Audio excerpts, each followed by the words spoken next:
Muy buenas tardes to everyone. I hope everybody's doing well alongside a family and just enjoying those moments that one should be treasuring. And as always, I want to give a thanks out to Tony from Stories Written by a Current Prisoner for allowing me to get on here and tell my stories. Now, here's another short little story. This one echoes to show a little bit more about favoritism and to outline how we're indispensable. It don't matter what we do or what we sacrifice, which it's a lot, you know, our life, our time, blood, tears, at the end of the day, it's never enough. You know, you could do everything right, but it just takes another man's decision for you to be out the game, period, for none of that to count. Well, this story is based on a young camarada. They called him Furbo from Colonia Chiques. Now, I known this camarada throughout the years, and I could sincerely say he was a good homie, He was a good camarada. He was a lifer, and most of all, he was a little rider, and he had a good head on his shoulders. He had a really good glitch on him. The first time I ran across him, it was in Solano. So, I seen firsthand that he didn't buckle, he was there. And and then the second time was in Ironwood. Now, the one thing I could say about this camarada is that he really liked those politics, He liked being in the mix like that. Now, I understand, we get to a spot and we're to offer our assistance and show our presence there, you know, just to show respect for the Billy that's there. But there is moments where you could literally just sit back and allow another camarada to do things if he's doing them correctly. But this homie, he really liked being in the mix. He just couldn't sit still, which is okay. Like I said, he's a lifer and he knew what he wanted for himself. But anyways, when we were in Ironwood, there was actually quite a few camaradas from the area, But for some reason, there was a couple camaradas that they weren't all there in their head, Like they used too much drugs or I don't know, One was a vato they call Psycho from Santa Paula, and from the minute you looked at him, you knew he wasn't okay, because he had the name Letty tattooed on him everywhere. I'm talking about he had it across his chest, on his neck, on his cheek, on his forearm, on his hand, you name it.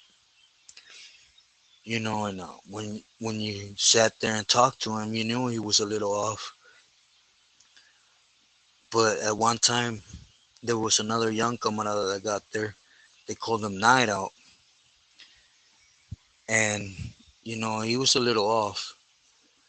So the homie, he was trying to, you know, just to be there for the camarada. He was from his area, so he was showing him love, with a little care package.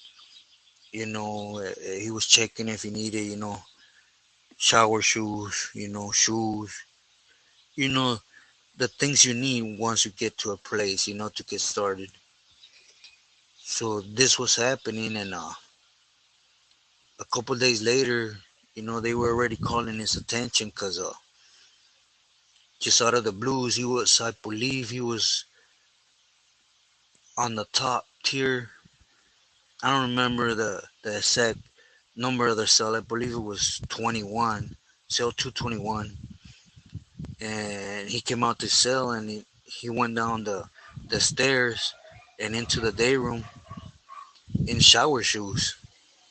And as everyone knows, that's a big no-no. We don't walk in shower shoes. We go in our showers with our shoes. We put on the shower shoes, shower. Before we step foot out that shower, we have our shoes back on.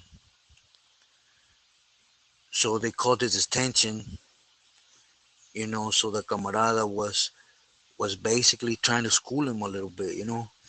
But like I stated, he was just a little off. It's like, I don't know, he stayed up there. He was just he was a little off. You could tell when you talked to him, it took a while for him to process things. But one day we're in day room, you know, they're doing unlock. So Nido's up there in his cell, and the seal gets to his cell, and for some reason they start arguing. So when they start arguing, you know, they start they start fighting, him and the CO. So when they start fighting, there was a couple camaradas around him, and as everybody knows, it don't matter who you fight. If you see a sureño getting down with the CEO or any other race, you're not to ask questions. You're to follow suit. So another camaradas, they jumped in, and they basically all went to the hole behind this. Now, for some reason, the vato that had the Leti tattoos on him, he he started throwing real bad dirt on him. Like really bad dirt on him. It got to the point where Furbo felt like Homeboy was you know, attacking him, attacking his area, or I don't know really what went through Furbo's head. The point is that he felt disrespected. Now, when he felt disrespected, he actually went up to us and told us, "Hey, this vato disrespected me. I want to handle business." So now, mind you, when someone comes up and they say, "I want to make it personal with another sureño," you know, it don't matter who you are. You always got to give that respect to the sureño. You can't tell a sureño he can't defend his pride. It's just facts are facts. You're not gonna fight. You're gonna pick up your pedazo. Homeboy's gonna pick up his pedazo, and you're gonna go to town. It's just the way things are. So, anyways, I went up to Homeboy with the Leti tattoos, and I told him, "Hey, ooh," and yeah, he was with it. So I told him, "Okay, you're gonna go in the cell here, the one they have open for the bathroom, and you're gonna handle your business." But see what happened was when they were headed inside, you know, this other vato, he pulled out his fierro beforehand and it started going off on Furbo. But Homeboy had better conditions, so he turned around and you know he started getting the best of the other vato. So this happened. So they took him to the hole, and after a while, I heard they caught a shoot term and they left to Tehachapi. Well, at least him, you know. And shortly after this was when I actually picked up that case with Güero from Chivas. So I went back there. So we were back there, and then Homeboy took off to Tehachapi, and I stayed behind. Now, mind you, this camarada, wherever he went, they gave him a place in the mesa, either Sabloquero or the area where he was working. He used to look out for the camaradas and the paisas, because like I said, he was young, but he had really, really good schooling on him. and at all times he was always trying to do things right, like follow the line and just do as the señors told him to do so, under the rules and regulations we were supposed to follow. So, anyways, homeboy went to the Tehachapi. I still stayed behind, maybe, I don't know, from 6 to 10 months or 8 months, somewhere around there in the hole, and then I caught up to him in Tehachapi. Now he was a little soldier, like in Tehachapi. I remember, you know, Chino from Azusa had to get checked, and he didn't hesitate. He went out there, checked him. They put him on management cell, and right when he got off, a different vato needed to get checked. Homeboy, you know, he went out there and handled his business again. Like I stated, he liked to be in the mix a lot. So this happened. Now, what we didn't know was, that they were already pressing a line on him. They were pressing a line because for some reason, the guy that had all the Leti tattoos on him, he was related somehow, some way to Toto from San Paula. Now, I want you to please. Furbo had not done anything wrong. He's always maintained within the line that he was supposed to maintain. And man, he liked making money. He liked handling his business when he needed to handle it. It was just, he couldn't compete with homeboy being related to Toto. What really made me happy I never ran across Toto was that I knew firsthand that Furbo, everything he did was for Toto. He wanted to do things for his big homie from his area. So I'll say it again, and I always stated this: when you're in the system and you want to be there doing things, one of the biggest mistakes you can make is work underneath just one individual. If you work for one pili, you don't have nobody to back you up. For one, for two, when the pili does something and he falls, you're gonna fall with him. So this happened, and the only reason I found out was because they were gonna go out to yard. Oh, I'm getting ahead of the story. Throughout the time we were in Tehachapi, they found some letras that they somehow connected it with Toto about him sending some directives out there to his neighborhood for him, and he got validated. This was the time where they were trying to validate you for anything and everything. So they ended up validating him. So now he was going out to the concrete yard, but with the camaradas that were validated. Now, the señor at this time in Tehachapi was still T from Cuca. So the only reason I found out was because one day he told me like, hey, camarada, hold this because we're going to probably get our pad hit. And I told him, why, what's up? Todo bien? And he told me, hey, nah, it's because my hermano Toto's been asking me for a favor to go ahead and remove Furbo. And I was like, wait, what? But why? Because it just didn't make no sense to me.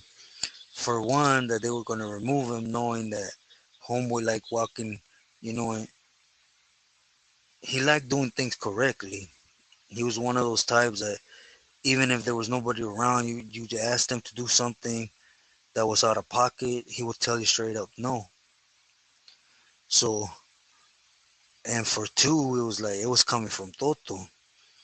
When this is the individual that Furbo has been doing everything for, you know, because I seen firsthand that homeboy was hitting and he had asked permission, to hit for him, so he was able to touch his trust fund.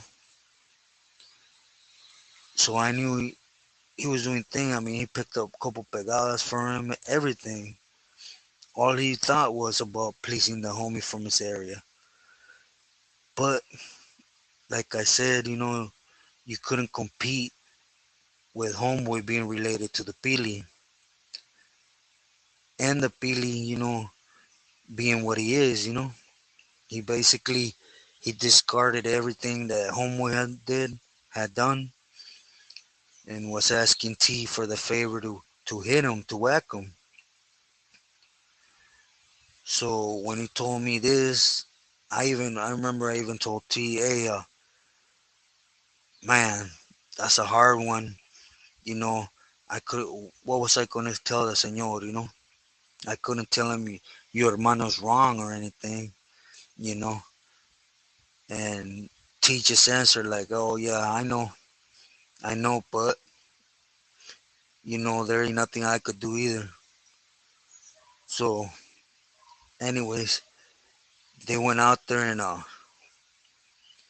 don't know how many guys got on him or anything, but all I know that they got on him real bad. That from being one of those individuals that was a little soldier, and had a good strong head on his shoulders, he was so disappointed that homeboy just never came back. And then I came to find out that Toto was having a lot of guys whack like that behind this individual. Cause like I stated, he wasn't there right in the head. He was always starting problems or being loud or just little things that they're gonna uprise a problem. So when somebody used to flex on him, he'll go over there and whine and cry to the Pili, and the Pili took care of it. And that's what's shameful about it. That here, they always talk about like, you know, la organización before anything, including family. But here's a Pili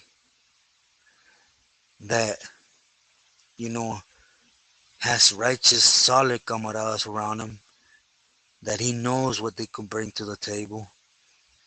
But he's prefer tossing them aside and favoring a troublemaker, and somebody that just shouldn't be walking amongst us because it was just starting conflicts.